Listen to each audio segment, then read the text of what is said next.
दोस्तों, कैसे हो आप सभी। उम्मीद करता हूँ आप सभी अच्छे होंगे। आज हम आपके लिए गुलाबी परी की कहानी लेकर आए हैं। दोस्तों, कहानी बहुत सुंदर है। कहानी को पूरा देखना और सुनना। तो चलिए शुरू करते हैं आज की कहानी।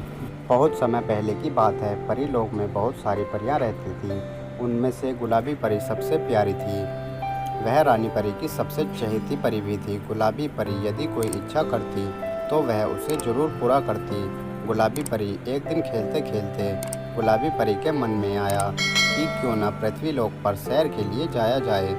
उसने पृथ्वी लोक और वहाँ के लोगों के बारे में बहुत सुना था। वे लोग कैसे रहते हैं वह जानना चाहती थी। उसने अपनी यह इच्छा रानी परी के सामने रखी। पहले तो रानी परी ने मना किया, फिर मान गई। आखिर वह गुलाबी परी की इच्छा को कैसे टाल सकती थी। रानी परी ने कहा, पर मेरी एक शर्त है। पृथ्वी पर तुम सिर्फ रात में ही जा सकती हो और सूरज की पहली किरण निकलने से पहले ही तुम्हें वापस आना होगा।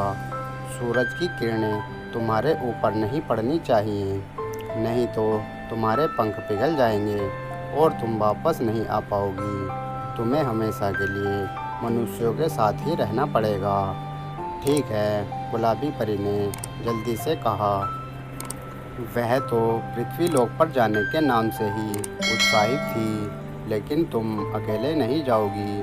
तुम्हारे साथ तुम्हारे 3 और परी बहनें भी तुम्हारी सुरक्षा के लिए जाएंगी। सब्ज परी, नील परी और लाल परी। रानी परी ने कहा।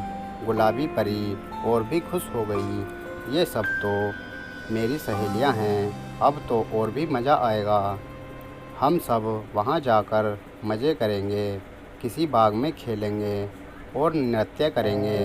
बाकी परियां भी खुश हो गईं। आखिर उनको भी पृथ्वी लोक पर जाने का मौका मिल रहा था। वे सब रात का बेसब्री से इंतज़ार करने लगीं। जैसे ही पृथ्वी लोक पर अंधेरा छाया, चारों परियां तैयार हो गईं। रानी परी ने एक बार फिर से अपनी चेतावनी दोहराई। याद रहे, सूरज की पहली किरण निकलने से पहले ही परी लोग वापस आना होगा। फिर रानी माँ ने सभी परियों को आंखें बंद करने को कहा। थोड़ी देर बाद जब चारों परियों ने आंखें खोली तो वे सब एक हरे भरे बाग में थी। चारों तरफ सुंदर सुंदर फूल खिले हुए थे। तितलियाँ फूलों पर मंडरा रही थी। हवा में ठंडक थी। उन परियों को ये हरियाली इतनी अच्छी लगी कि उन्होंने नाचना शुरू कर दिया। धीमा धीमा संगीत न जाने कहाँ से आ रहा था। खुशी की जब आँख खुली तो उसे कुछ संगीत की आवाज़ कहीं दूर से आती हुई प्रतीत हुई। जब संगीत की आवाज़ आना बंद नहीं हुई तो वो धीरे से अपने बिस्तर से उतरी और जाकर अपने कमरे की खिड़की खोली। उसने देखा, ये क्या, ये तो परियां हमारे ही बाग में हैं। खुशी को अपनी आंखों पर विश्वास नहीं हुआ। उसने अपनी आंखें मली और फिर देखा, ये सच है, ये तो सचमुच परियां ही हैं। ओह, ये गुलाबी परी कितनी सुंदर है, इसके गुलाबी पंख कितने सुंदर हैं। गुलाबी परी ने एक बहुत सुंदर गुलाबी रंग का गाउन पहना हुआ था। उसके सर पर एक छोटा सा मुकुट था जिसमें गुलाबी पत्थर चढ़े हुए थे। उसके पंखों में से भी गुलाबी आभा आ रही थी। चारों तरफ एक मध्यम नीले रंग का प्रकाश फैला हुआ था। छोटी छोटी चमकती हुई किरणें चारों तरफ फैल गईं। भीनी भीनी खुशबू जैसे परियों में से ही आ रही थी। एक लुभावना सा वातावरण था। मधुर सा संगीत न जाने किस जादू से सुनाई दे रहा था। गुलाबी परी बीच में मगन हो नृत्य कर रही थी। बाकी तीनों परियां भी उसके चारों ओर नाच रही थी। उन्हें ये भी भान नहीं था कि 2 नन्ही आंखें उन्हें सम्मोहित होकर देख रही हैं। ये खुशी ही थी जिसके घर के आंगन में परियां उतरी थी। खुशी के कमरे से बाग का सारा दृश्य दिखाई देता था जो वह माँ से कहानियों में सुनती आई थी। आज वह सब कुछ अपनी आँखों से देख रही थी। परियों को साथ साथ अपने बाग में नाचते हुए देखकर वह मंत्रमुग्ध हो गई। अरे यहाँ तो सब्ज़ परी, लाल परी और नील परी भी हैं।